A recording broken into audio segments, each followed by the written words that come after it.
What's up, everybody? My name is Max, I'm Ben.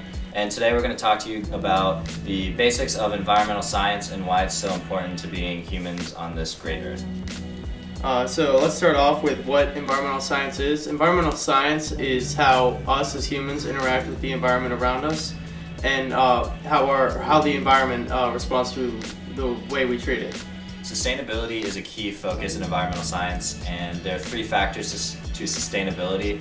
One is nutrient cycling. So in nature, there are different nutrient process and cycles of different elements such as nitrogen, carbon, which helps replenish different areas of the environment. And then there's also the reliance on solar energy. So plants and other organisms rely heavily on the energy that comes from the sun.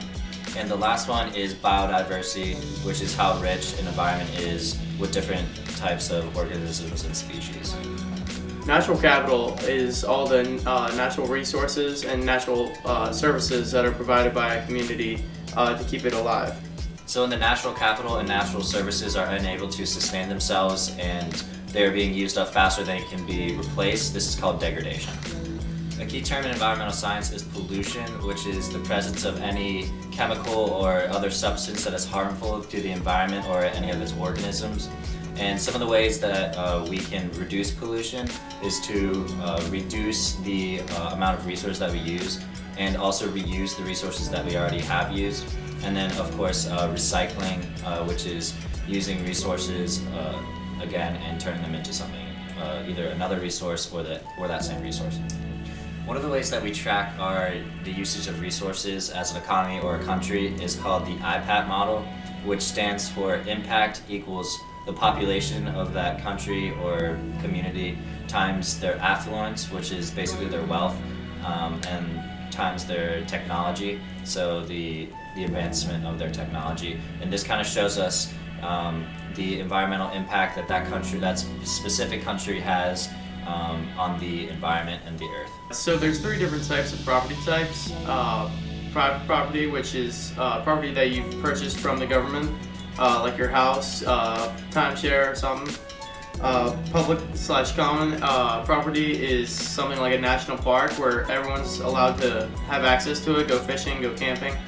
And then there's open access, renewable resources, that's not necessarily owned by anyone, but everyone has access to it. So the tragedy of the commons is when humans start to degrade these private resources that are open to the public, such as deforestation, overfishing, which generally lead to a downturn in the environment of that specific area. Another key term in environmental science is an ecological tipping point, and this stands for an irreversible shift in the behavior in a natural system or an ecosystem. So, for example, say the fishing industry overfishes the oceans, and it gets to a certain point where they fish so many fish that there's not enough left for them to repopulate, meaning that they've created an irreversible shift and the fish are no longer able to repopulate to the numbers that they were at before. We want to try and do everything we can as humans to sustain our resource use and make sure that all of the organisms on this earth continue to live, because this is such a beautiful earth, and we want to make sure that our future generations are able to enjoy all the beautiful scenery and ecosystems that are on earth today.